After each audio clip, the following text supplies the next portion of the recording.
One is the legacy media is holding on by the skin of its teeth. There are a few people there who are able to survive. So when somebody, say 10 years younger than I am, 20 years younger than I am, thinks about how they got into it, they can still get into those places and they can still have jobs there to this day. But they're fragile, and their piece of the media pie is just shrinking or embattled and under siege. And after what's happening now between the White House and CBS, and now the New York Times is being sued,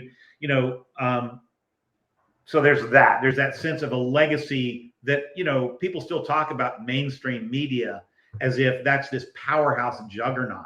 And it's not what it was when that term was coined. If anything, they're almost like, I hate to say this, but they're almost like boutique media, right?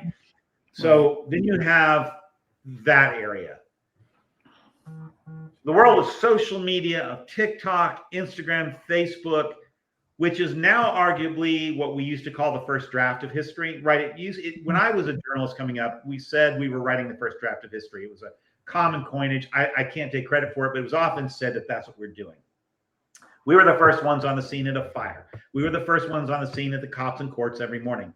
If you're at a daily paper, you do it all. So it was a real first draft of history stuff. And at that point, I remember at the Iowa City Press Citizen, I had a writer I was in a writing program in Iowa, and there was a Yugoslav writer there. And she would come to my office and ask to see the wires. I don't know if you remember the AP wires and the UPI wires, because that was a way to see what was happening in the world before the newspaper came out the next day.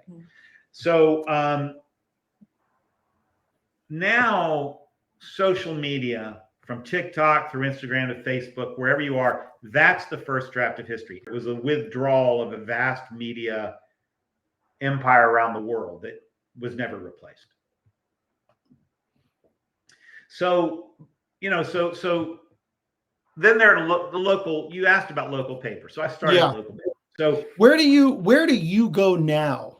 If you're doing a documentary on a similar topic, let's say the next version of Lacey Peterson, the whole thing, you won't arrive to a newsroom like that. There's nobody there in the Sacramento Bee anymore. There's not 17 people sitting in a news bullpen.